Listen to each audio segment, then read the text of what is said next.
नमस्कार, छत्तीसगढ़ प्रहरी समाचार जैसे आप तक से मैं प्रमोद पांडे। आज विश्व आदिवासी दिवस के मौके पर सीएम भूपेश बघेल जगदलपुर के काकतीय कॉलेज ग्राउंड पहुंच विश्व आदिवासी दिवस पर आयोजित कार्यक्रम में शामिल हुए। स्थानीय समुदाय के आदिवासी के लोगों ने छत्तीसगढ़ के परंपरागत गौर नृत्य और गेड़ी नृत्य से मुख्यमंत्री का स्वागत किया। इस विश्व आदिवासी दिवस पर आयोजित कार्यक्रम में स्थानीय लोगों के अलावा बस्तर के कई गाँवों के लोग भी बड़ी संख्या में कार्यक्रम में मौजूद रहे। इस दौरान सीएम भूपेश बघेल ने 150 करोड़ के विकास कार्यों का भी लोकार्पण किया। बता दें, सीएम भूपेश बघेल ने 487 करोड़ के निर्माण कार्यों का भूमि पूजन किया और कई विभाग द्वारा लगाए गए स्टॉल का भी अवलोकन किया।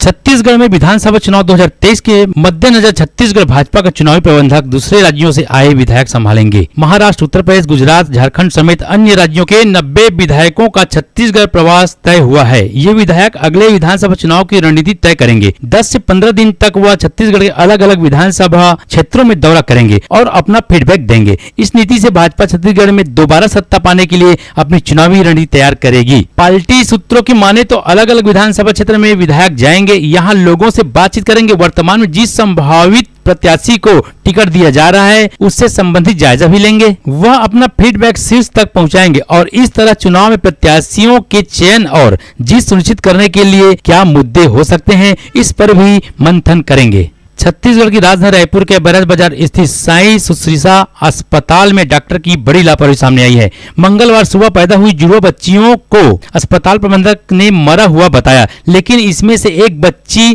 के शरीर में पैकिंग के समय मूवमेंट हो गई, जिससे पता चला कि बच्ची जिंदा है। इसके बाद परिजनों ने अस्पताल में हंगामा कर दिया। मामला सिटी कोतवाली क्षेत्र का है। जानकारी के मुताबिक बैरन बाजार स्थित साई सुश्रीसा हॉस्पिटल में ममता कॉलोनी के रहने वाली अंजनी शाश्वत ने अपनी पत्नी को डिलीवरी के लिए भर्ती कराया। मंगलवार को तड़के 3 बजे पत्नी ने जुड़वा बच्चियों को जन्म दिया। अस्पताल प्रबंधक ने पिता को बताया कि डिलीवरी प्री मैच्योर है। डिलीवरी के दौरान एक बच्ची की मौत हो चुकी है और दूसरी बच्ची भी अपनी अंतिम सांसें गिन रही है। थोड़ी देर के बाद डॉक्टर ने दूसरी बच्ची को भी मृत घोषित कर दिया। जुड़वा बच्चियों की मौत की खबर सुनकर अंजनी शाश्वत के परिजन और परिवार वाले भी अस्पताल पहुंच गए। इसमें से एक बच्ची के शरीर में पैकिंग के समय मूवमेंट हो गया, जिससे पता चला कि बच्ची जिंदा है। अस्पताल में खूब हंगामे के बाद पुलिस ने समझाइश कर शांत किया गया। बच्ची को दूसरे वाले ले जाकर भर्ती कराया गया।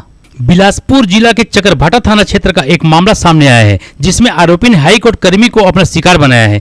आरोपी ने हाईकोर्ट कर्मी को LIC का बोनस दिलाने का झांसा दिया और उससे 4 लाख की ठगी है। पीड़ित इसकी शिकायत लेकर चकरभाटा थाना जा पहुंचा और उसने अपनी आप बीती बात बताई, जिसके बाद पुलिस ने जुर्म दर्ज कर मामले की जाँच में लिया और फिलहाल इस मामले में पुलिस आरोपी की तलाश में जुट गई है और आरोपी की खोजबीन जारी है।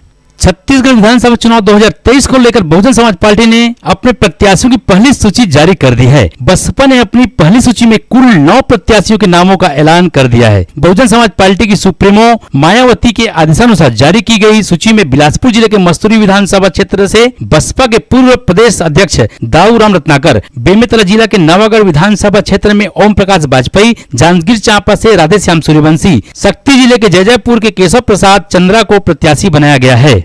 आंगनबाड़ी कार्यकर्ता और सहायिका बनने के लिए महिला उम्मीदवार गलत प्रमाण पत्र का सहारा ले रही है। उनके द्वारा अपने आवेदनों में बिलासपुर तहसीलदार अतुल वैष्णव की फर्जी सील व सिग्नेचर वाला मैनुअल फॉर्मेट में जारी जाति प्रमाण पत्र और आमदनी प्रमाण पत्र जमा किया गया। यह प्रमाण पत्र साधना अहिरवार और गायत्री खरे के नाम पर जारी हुए हैं। इसकी जानकारी करने पर तहसीलदार वैष्णव ने इन्हें देखते हुए फर्जी होने की पुष्टि कर दी। इसके बाद इसे बनवाने वाले लोगों तक पहुँचने का काम शुरू किया गया। प्रमाण पत्र बनाकर पेश करने वाली महिलाओं को बुलाकर पूछताछ की गई। उन्होंने बताया कि तहसील कार्यालय परिसर में सक्रिय दलाल मुकेश खरे से उन्होंने यह प्रमाण पत्र बनवाया है। इसके बाद संबंधित के खिलाफ कार्रवाई शुरू कर दी गई है।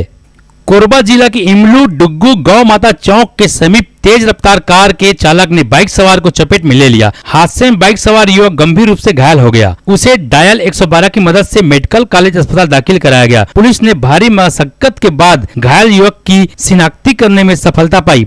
युवक के भिलाई खुर्द निवासी सचिन पटेल होने की बात सामने आई है। बहरहाल पुलिस वैधानिक कार्यवाही में जुट गई है।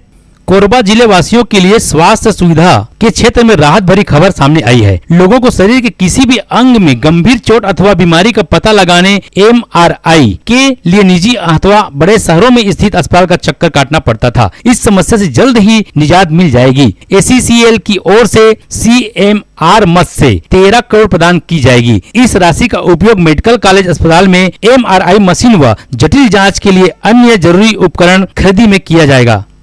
कोरबा जिला के दर्री मुख्य मार्ग में हाइड्रा क्रेन के चालक ने लापरवाही पूर्वक वाहन चलाते हुए सड़क किनारे खड़े बाइक को चपेट में ले लिया। हादसे में बाइक सवार युवक की मौके पर ही मौत हो गई। पत्नी और 2 वर्षीय मासूम को मामूली चोटें आई। घटना से आक्रोशित लोगों ने पीड़ित परिवार को मुआवजा सहित अन्य मांग को लेकर चक्का जाम कर दिया। पुलिस और प्रशासन की समझाइश तथा तत्कालीन सहायता राशि प्रदान करने पर आंदोलन समाप्त हो सका।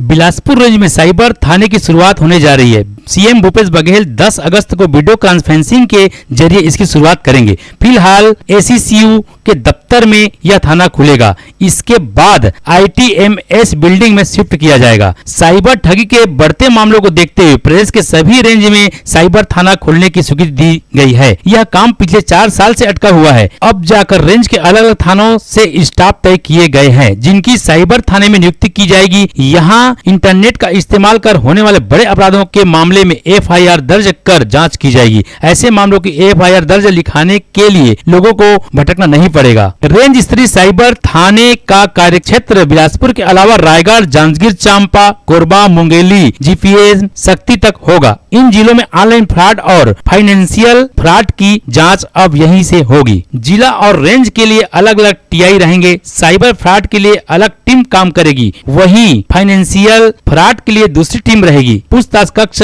हेल्प डेस्क और लॉकअप रूम होगा।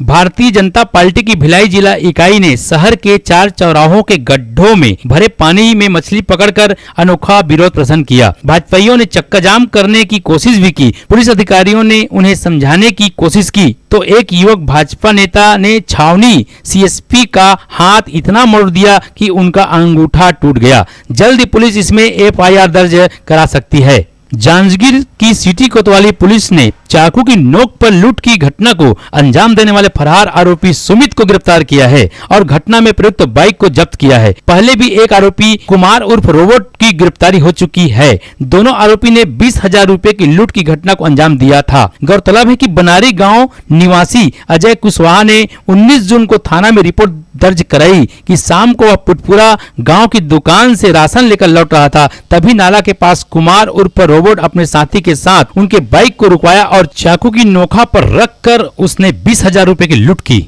छत्तीसगढ़ राज्य ओपन स्कूल द्वारा छात्र हित में इस तिथि को आगे बढ़ाकर विलंब शुल्क के साथ 14 अगस्त तक परीक्षा फॉर्म भर सकते हैं। वहीं छात्रों की परीक्षा सितंबर-अक्टूबर में आयोजित की जाएगी। विद्यार्थी प्रवेश से संबंधित अधिक जानकारी के लिए अपने समीप अध्ययन केंद्र से संपर्क कर जानकारी प्राप्त कर सकते हैं। जिला पंचायत मुख्य कार्यपालन अधिकारी डॉक्टर ज्योति पटेल ने बड़ौदा जनपद पंचायत के अंतर्गत आने वाली ग्राम पंचायत लक्षणपुर एवं बसंतपुर में बन रहे प्रधानमंत्री आवास योजना ग्रामीण के आवासों का निरीक्षण किया। इस दौरान उन्होंने हितग्राहियों से कहा कि यह आपका आवास है, इसलिए जैसे जैसे किस्त प्राप्त हो रही है उसके अनुसार ही गुणवत्ता युक्त मकान तैयार करवाइए। इस दौरान उन्होंने आवास योजना के हितग्राहियों की समस्या का समाधान भी किया। अवैध वसूली और बदसलूकी की आरोपी में जिला शिक्षा अधिकारी ने शक्ति 2 सहायक शिक्षकों को विकास खंड शिक्षा अधिकारी कार्यालय से हटा दिया है। यह कार्यवाही शिकायत के आधार पर की गई है। जिला शिक्षा अधिकारी के अनुसार मनीष मिश्रा सहायक विकास खंड शिक्षा अधिकारी डबरा व अन्य 9 का आवेदन 14/7/2023 को एक शिकायती आवेदन दिया था। आवेदन में कार्यालय विकास खंड शिक्षा अधिकारी डबरा में कार्यालयीन कार्यों के लिए अनिल बंसल सहायक शिक्षक प्राथमिक शाला बरभाठा, लंबोदर भारद्वाज सहायक शिक्षक विज्ञान शासकीय हाई स्कूल सुगदा को कार्यालय में महत्वपूर्ण प्रभार देकर कार्य लिया जा रहा था। बसंत द्वारा शिक्षकों से अवैध वसूली और भारद्वाज द्वारा अधिकारी कर्मचारी से वसूली की जाती है। संबंधितों की शिकायत इस कार्यालय को प्राप्त हुई। छत्तीसगढ़ के अंबिकापुर जिले के मेडिकल कॉलेज अस्पताल में अचानक खिड़की का प्लास्टर भरभरा कर गिर गया। इस भयानक हादसे में वार्ड आया युवती घायल हो गई, जिसका इलाज जारी है। यह युवती पुरुष सर्जिकल वार्ड हुई वार्ड आया काम कर रही थी। जिस मेडिकल कॉलेज अस्पताल में हादसा हुआ वो जिला अस्पताल के बिल्डिंग में संचालित है। बताया जा रहा है कि पुरुष सर्जिकल वार्ड में वार्ड आया काम कर रही थी, तभी खिड़की का प्लास्टर वार्ड आया के सिर पर भरभरा कर गिर गया। इससे आया के सिर पर गंभीर चोट आई है। फिलहाल डॉक्टरों ने आया के सिर पर टांका लगाने के बाद सीटी स्कैन कराने की सलाह दी है। शिक्षा मंत्री रविंद्र चौबे ने सहायक शिक्षक पदोन्नति के पोस्टिंग में हुए लेन देन की पुष्टि के बाद सभी पोस्टिंग रद्द कर नए सिरे से लिस्ट जारी करने को कहा है। साथ ही दोषियों पर एफआईआर दर्ज करने के निर्देश दिए हैं। शिक्षक प्रमोशन के बाद संशोधित पोस्टिंग लिस्ट को निरस्त किया जाएगा। वहीं निलंबित हुए सभी जेडी के खिलाफ एफआईआर दर्ज के भी निर्देश दिए हैं। जानकारी के मुताबिक शिक्षा मंत्री के निर्देश के बाद जल्द ही डीपीआई की तरफ से निर्देश जारी कर दिया जाएगा। इससे पहले शिक्षा मंत्री रविंद्र चौबे ने इस संबंध में अधिकारियों को निर्देश दे दिया है। चौबे ने मंत्रालय में शिक्षा विभाग के अधिकारियों के साथ बैठक भी ली। सूत्रों के मुताबिक बैठक में प्रमुख सचिव आलोक शुक्ला, सचिव एस भारतीदास सहित डीपीआई और अन्य अधिकारी भी मौजूद थे। बैठक में प्रमोशन और पोस्टिंग को लेकर विस्तार से चर्चा की